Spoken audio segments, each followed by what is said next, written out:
So, welcome. I'm happy to announce that we have a guest today, and this is Bill Joyce. He's a realtor, and you might wonder, what does a realtor have to do with relationships or love or divorce? Those are usually my topics.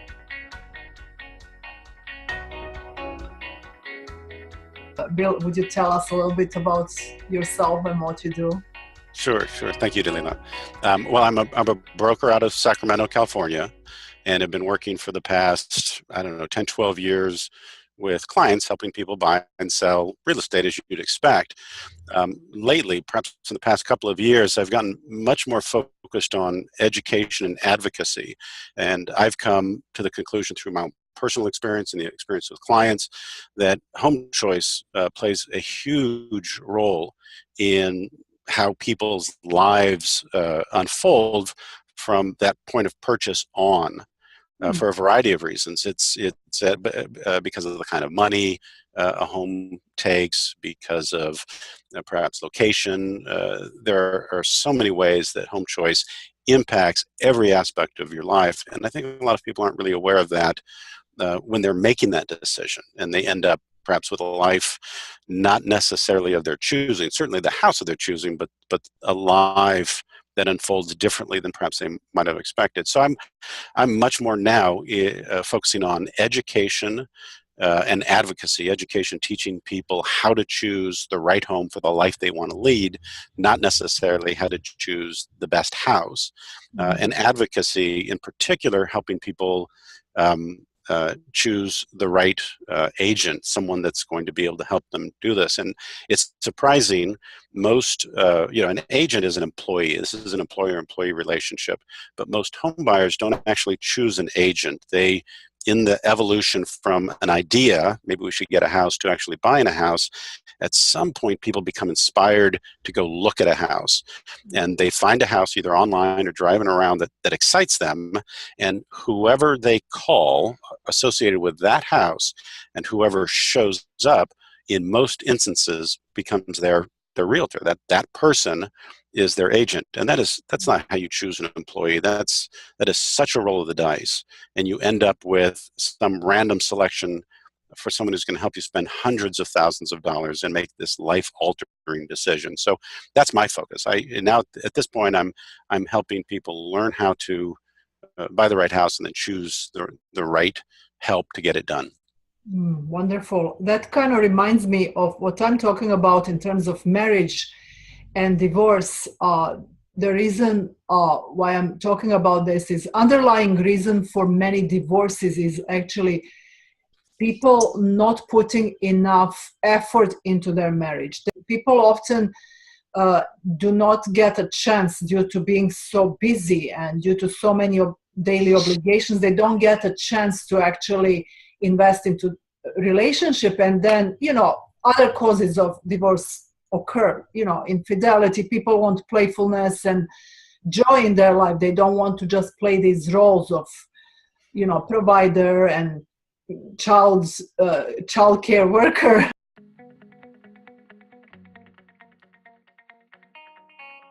Would you explain a little bit how right choice of the house can affect people's ability to have more time and spend more time in their relationships?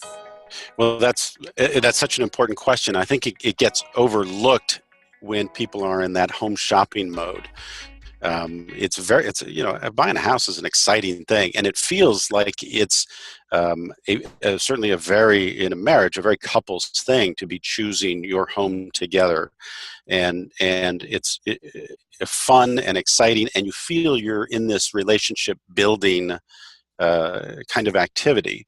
But a house has a very substantial impact on two, perhaps, of our most limited resources, and that's money and time. And a home is going to cost in money and time. It's going to place a demand on people's lives financially and in terms of the available time. Money is, the easiest, most obvious. People will go to a bank and ask, how much can we afford, which is the wrong thing to do. Banks are in the business of lending money. The more money they lend, the more that they make. That's their primary purpose is Mhm. to profit from that. It's going to a bank to ask what you can afford. It's like going to asking the car salesman how much you should spend on a car. They're incented to help you buy as much car as you possibly can spend. Mhm. And banks will tell you what you're capable of borrowing, but that amount is usually more than people are comfortable after the fact borrowing. It presumes that the house will be the single biggest priority with what uncommitted funds you have left. And when you're now spending 30 to 35% of your monthly income just on that house, your marriage is going to be under pressure. How will you, can you show up with something? Can you go buy a fly rod? I fly fish. You show up with something new, and you've just been having some serious conversations about money and budget, and you come home with something. That's tense in a relationship. And are you able to save for retirement? And money is a huge topic in relationships, and a home purchase is such a large commitment in terms of the percent of the money that you have to work with, and for a long period of time. So it plays a huge role in a marriage. And the other often overlooked resources is time, and most people don't think they have enough time. Modernly, we are very busy. We have demanding careers. You get families, and kids are take a huge amount of time, and most people, I think, feel they have too little time to work with. But if you're going to choose a house that's just 10 minutes further from work, commuting, that person just added 80 hours a year in the car, more than they were spending. 10 minutes further equates to 80 hours a year in extra commuting time. So where does that come from? It's a limited resource. So if you're going to spend it on a commute now, and you buy this house a little further out, what is it you're going to spend less time doing? Is that less time in the relationship, less time with the kids? It's got to come from somewhere. And in fact, everything, proximity is a big topic in home choice. How close is it to work? How close is that house to the kids' schools or the places you like to go on the weekend? If you go skiing, how close is it to the activities that you enjoy, or the gym? Proximity is a big topic, and a surprising amount of time gets used traveling to and from the things you want to travel to and from. In fact, from a technical aspect, I come from the real estate side, so I know there's a cost in time and money. And I'm interested in your take. How does that translate into an impact on a marriage? It's going to impact, but from a marriage and family therapist perspective, how does that affect a marriage? Well, it's a great strain. I'm imagining people, how hard it must be, first of all, having a stress of having enough money to barely cover the costs of mortgage and other, life. And as you mentioned, we buy as much as possible as we can, as much as bankers allow us to buy. And that's one aspect. What kind of quality will you be able to provide? What kind of quality partnership will you be able to provide to your spouse or your children? And the other aspect, as you mentioned, is that commute. That's another one of the most stressful things that we have to go through daily life. So it comes to my mind now. I remember some research saying that if you have to commute much, that significantly affects your stress levels and your health in general. So I can just imagine, I don't even have to imagine, but when you're stressed out, you're not the best partner, and when you come home, you just want to plop on that couch and fall by some old reruns of Seinfeld, or I don't know, whatever it is that you love to watch. And then you grow apart with your partner. And furthermore, we all need that stimulation. We all need that playfulness. And you just don't have energy at the end of the day. Mm-hmm. And how much we need to work in order to manage all that household. So if you go in a nice neighborhoods, you don't see a living soul. They have all beautiful backyards or front yards. You don't see anybody sitting on their decks enjoying, everybody's working late, and they go to their bedroom communities literally to spend the night and to the next day grind, The extreme example of that is the people that have purchased, big, beautiful homes in these bedroom communities that are an hour, or sometimes more from where they work, and they spend their lives commuting. I lived in upstate New York at the end of the Hudson Line going into New York City, which was in Poughkeepsie, and I was a little bit north of that, but that was the closest station for me. I would go into the city on occasion, and that's just fine. It was fun. It was a nice train ride. But on that train, at least half of the people commuted daily on a train for 2 hours into New York City, at which point they get into Grand Central Station and they've got to change and get a subway someplace. And that's, 2 hours each way in that instance. That's not a life. And they did it to get a nice, big, beautiful house because, it is tempting to just imagine how it is for people in LA. Yes. At least in a train, you can take a nap or you can read a book, if you're not stuck in traffic like in LA. That's right. On the 405. And you're right. It adds, certainly commuting adds stress in addition to the demand just on time, assuming even if it didn't add stress, having less time for your relationships, for, to invest in your marriage. But if you come home exhausted, what do you have to give to someone, to a partner? That's, but that when people are buying, when they're in that mode to choose a house, that gets downplayed, and people aren't, it's an unequal comparison. Well, that commute's gonna be long. It's gonna make us, irritable, and it's gonna drive a wedge between us. There may be some level of awareness, but my gosh, did you see the kitchen in that place? It was huge. It was beautiful and stainless and granite, and right.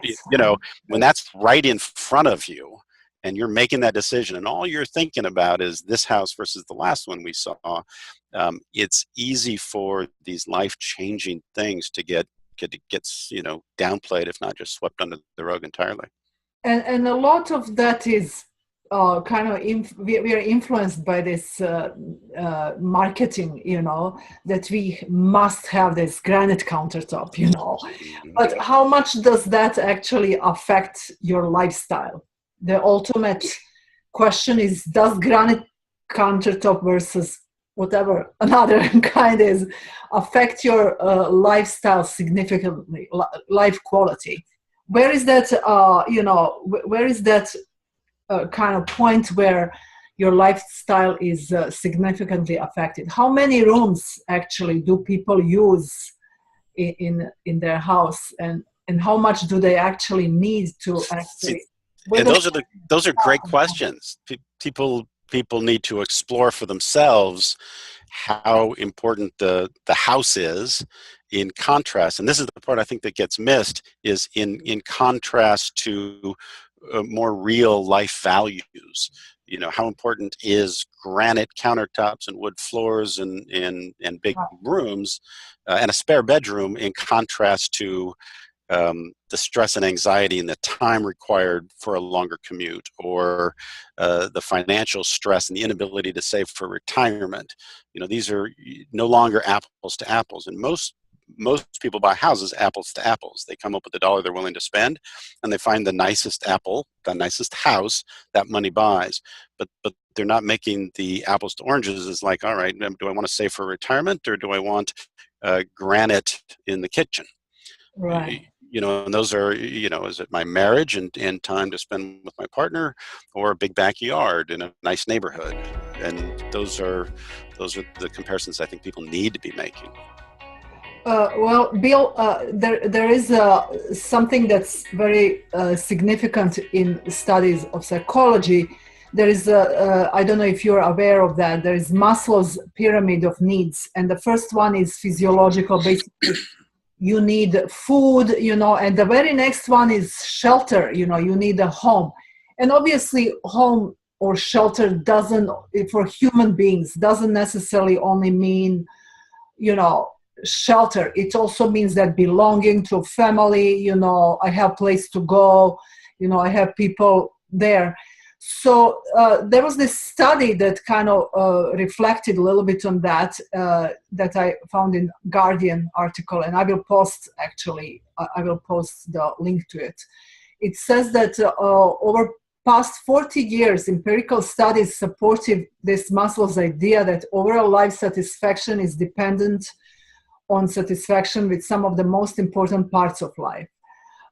These studies show us that our satisfaction with housing was less important to happiness than stuff like family life, marriage, financial situation, health, job, leisure time, friendships, and community. So this is something that kind of reminded me of what you're talking about. Mm-hmm.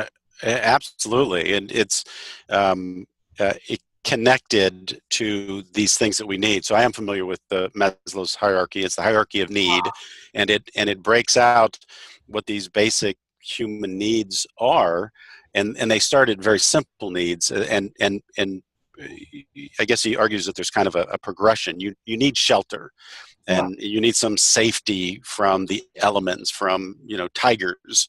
Instinctively, okay, you don't want to get eaten, so pretty quickly you've got to take care of needs like shelter and safety. But houses today are so much more than shelter. I mean, people lived in humanity's been around, mankind, for 200,000 years. There's a lot of years in caves and dwellings, where they started making some bricks, started maybe 5,000 years ago. I mean, and they've been pretty modest. When Abraham Lincoln was president, only 5% of homes in the U.S. had running water. So what we have today, even a modest home, is luxurious, historically speaking. We live better, even the most modest families live better today than royalty did, in terms of the comfort and convenience of a home, a few centuries back. So we're well past shelter. So what are those things? Well, you're right. It's relationships. It's the feeling of belonging, having a loving center for families.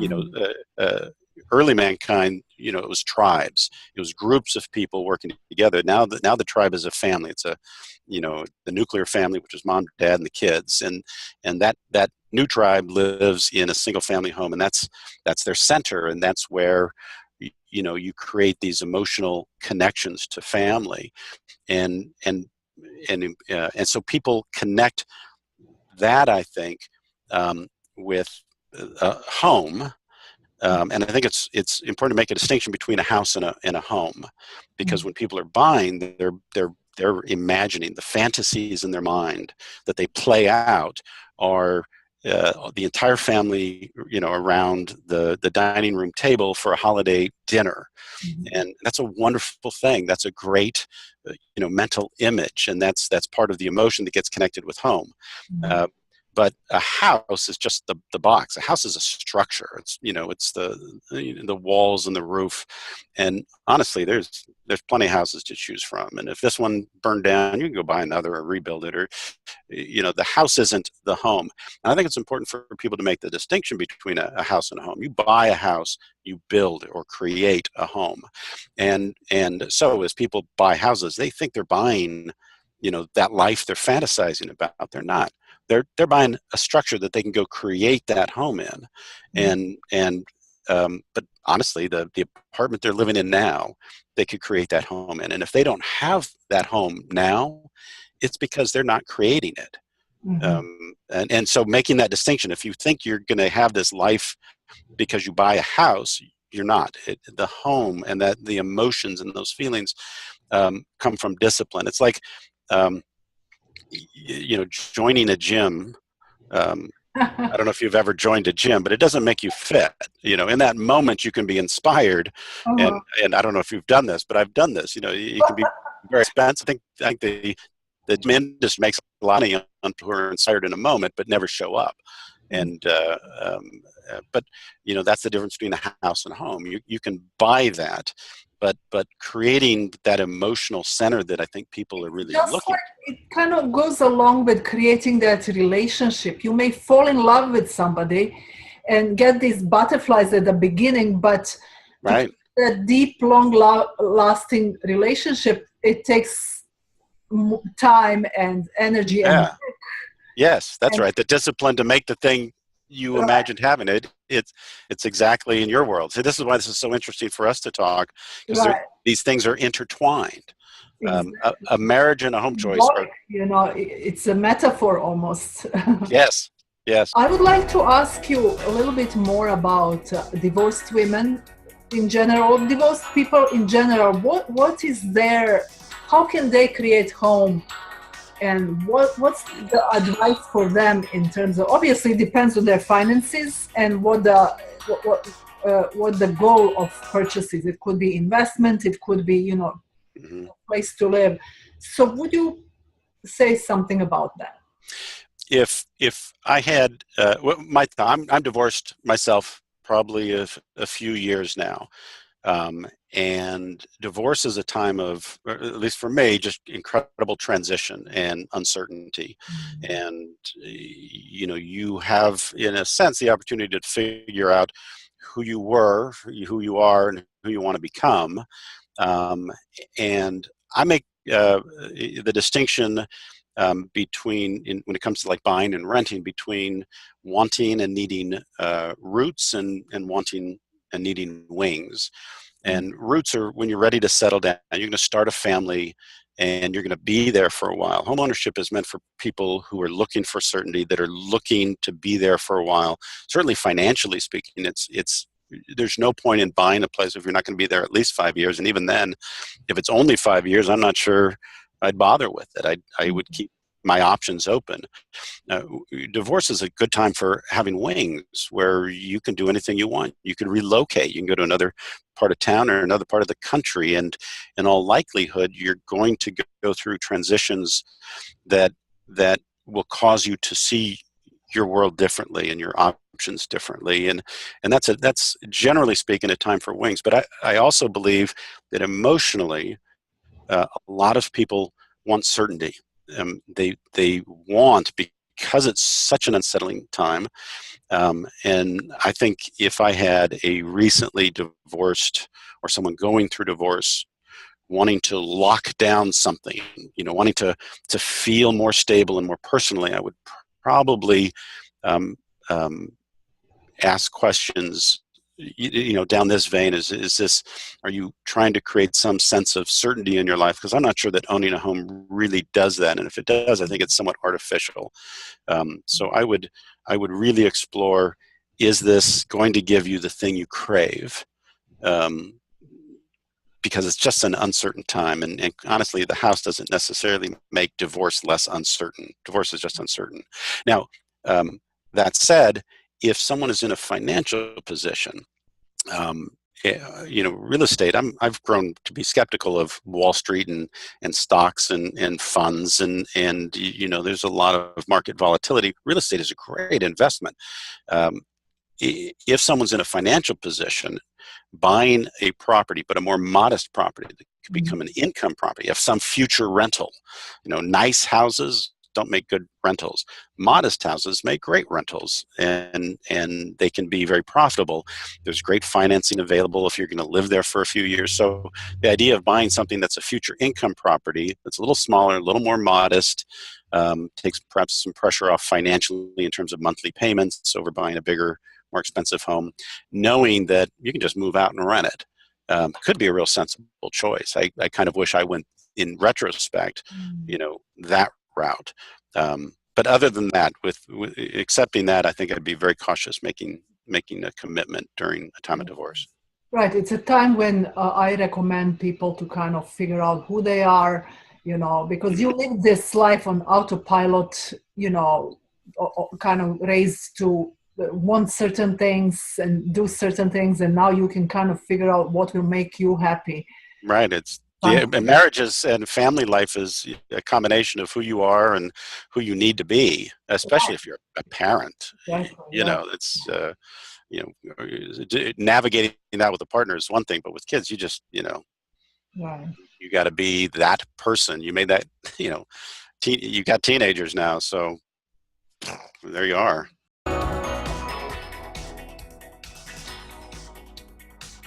People shouldn't go to banks to ask how much they can afford. They should go to a financial planner.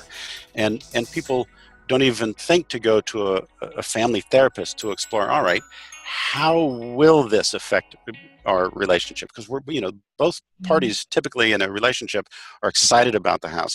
Commonly, one party, has been my experience, is more the money person and is having apprehension and is saying, well, let's spend less than this. And one person is creating this, the nest, and they're trying to create this future happy home. And these things are at odds, and there's a lot of navigating that. And so having a marriage and family therapist thinking in terms of, all right, how do we help people navigate on a personal level this large financial transaction, I think is just so valuable. Definitely. I kind of never thought of that, but it would be very important point, because a lot of what comes up when we are doing this is our money story, that we bring from our childhoods, and how we spend money or save, or and how we feel about all of that.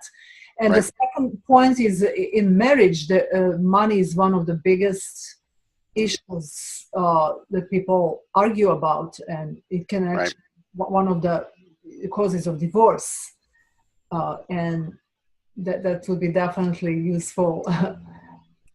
Right, and this is such a big, your biggest purchase. They're all intertwined. Money, big marriage, investment, and a big transition. Yes, the transition in life and what it brings. As you said, maybe extra work, or not being able to go on vacations. How does that impact? Well, that's right. Yeah. That's right. When you're buying a house, you should be thinking about, okay, it's a beautiful house. Will we be able to take vacations? Can we take the kids to go? Is it going to be camping, or can we go on a cruise? Can we go to Europe? Can we put them in private schools? Can I take 6 months off when we have our next child? All of these questions you don't associate with home choice, but because of the money component, they are totally intertwined. Right. And those conversations, my mission now is to expand the awareness of home choice beyond just picking the house you like the best, into how does this impact our entire lives? How does this impact us in 20 years and our ability to retire? Very few people are thinking about retirement when they're buying the family home. It's wonderful to see. It kind of doesn't go along with what I would expect from a broker. No, I've gotten that feedback, and that's another part of it. Like financial advisors, and I use the term financial advisors, that advisor doesn't mean a lot. There were some recent efforts to make advisor a fiduciary, and a fiduciary has a responsibility legally to look after your best interest. Now, real estate brokers have a fiduciary responsibility, and even still, when compensation is tied to spending money to begin with, and then spending more money, it creates an uncertainty of intention. And I think that's true, more so and less so depending on who you're dealing with in real estate. But in the financial world, you want someone you really trust, because there's a lot of people motivated to sell you an annuity, sell you the thing that's most profitable for them, and without any even legal obligation to sell you what's best for you.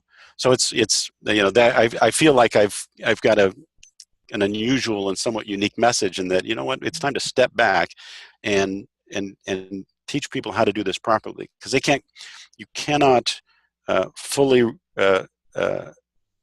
rely and abdicate your responsibility for a smart financial decision and a smart home choice onto someone else. And that's true about your marriage. It's nobody else's responsibility but yours. But we have to help people. Nobody teaches us how to have relationships. We just jump in and see how it goes. It's same like house. We just jump. Bank allows us. That's right. They tell us it's good. Go for it. Hope we will make it. But right.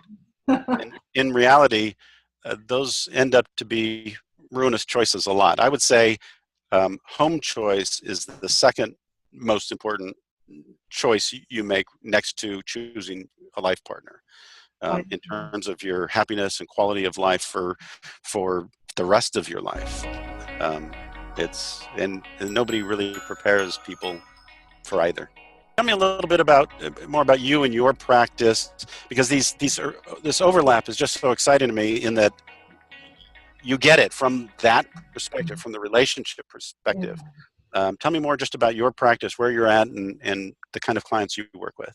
I specialize in helping divorced women heal so they can live joyful lives and be able to love again. I realize that love is something that we are all after, as cheesy as it sounds, but people feel, people have those concerns. Will they ever be able to be in a healthy relationship again? And that's, I help women kind of figure out that part, authentic self, in order to succeed in these efforts, living a joyful life. And divorce is a great time to do it. It's very traumatizing in one hand, and I help them kind of heal that part and go through the grief. And then in later stages, I can help them kind of figure things out a little bit more, what they want to be, and they can live actually happiest life ever. I practice in Agora Hills, Southern California, but I also have an online practice. I can serve people in state of California. In California, your license covers California? Yes, I'm licensed in California, and I have a secure platform where I provide therapy, which is, secure in terms of nobody can spy or get our stuff. Oh, right. Okay. So people throughout the state are able to get. Do you have a blog or? Yes. I have a blog. I will give you the. Okay, so people all over the country at least can go check your blog and see the kinds of things you're getting into. Our website is BeHereAndNow.com. Okay, it's staggering to me that it's estimated that roughly half of marriages end in divorce, and so, that's crazy. That they should get the CDC in Atlanta or something. This is, if it were an outbreak, with those kind of casualties, the world would be in panic. And it's so expensive. It's so financially devastating, divorce is. And so, which pales in comparison to the emotional costs of divorce. It's such an important topic that I would love to see people learn how to make better partner choices as well, and then dealing with divorce. Because you're right, I just sort of white knuckled it myself. I just suddenly, my world was turned upside down, and I'm figuring it out. And as a man, I'm just, here we are, and I just sort of muscled through it. But in retrospect, I think it would have been nice to have connected more with people that know something, like yourself. I only became aware that something like a divorce coach, someone helping you with divorce was even a thing. I didn't know. I thought, you talk to perhaps some friends who have been divorced, but that's a different thing. You get different kinds of advice. Yeah, there is it goes back to that what you said, choosing partners in a better way. Just like it goes back to what you're talking about houses too. We're kind of raised to have this preconceived notion of what a good partner is. We have these ideas of, his education should be like this, he should look like that, he should have this and that job. Same for for opposites, for male versus female. Hmm. And we wind up in these wonderfully looking from the outside marriage, in this That's so interesting. wonderful, lovely house that you're talking about in suburbs. And when we divorced, people are wondering what happened to them. They were so What amazing. happened? They were perfect. They were the enviable couple. Right. And then, Yes. they either grew apart or, they never kind of grew together because of having to work for this house. Right. And here we are, and now, and especially for women, I kind of focus on women, but this is probably case for the men, because we are raised to be good girls and kind of do what we are supposed to do, not what comes naturally. Your parents tell you should go to such and such school, a good woman does this, so we just kind of follow that protocol. And then when we get divorced, it's like I've done everything.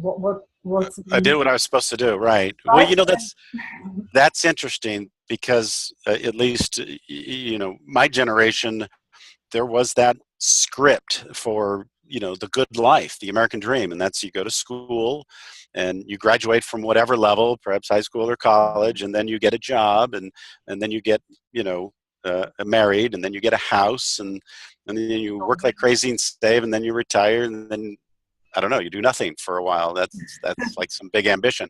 And that's the script, the pattern that not that I took the time to really analyze and say, that's exactly what I want to do, but that is exactly what I ended up doing. And I think it's okay to step back and say, we can challenge that script. We can invent different lives. We can choose. Maybe that house in the suburbs with the white picket fence could be nice, but maybe, when we're young, we put off having the kids for a while and we buy a motor home and go travel the country. My brother lived on a boat for a year.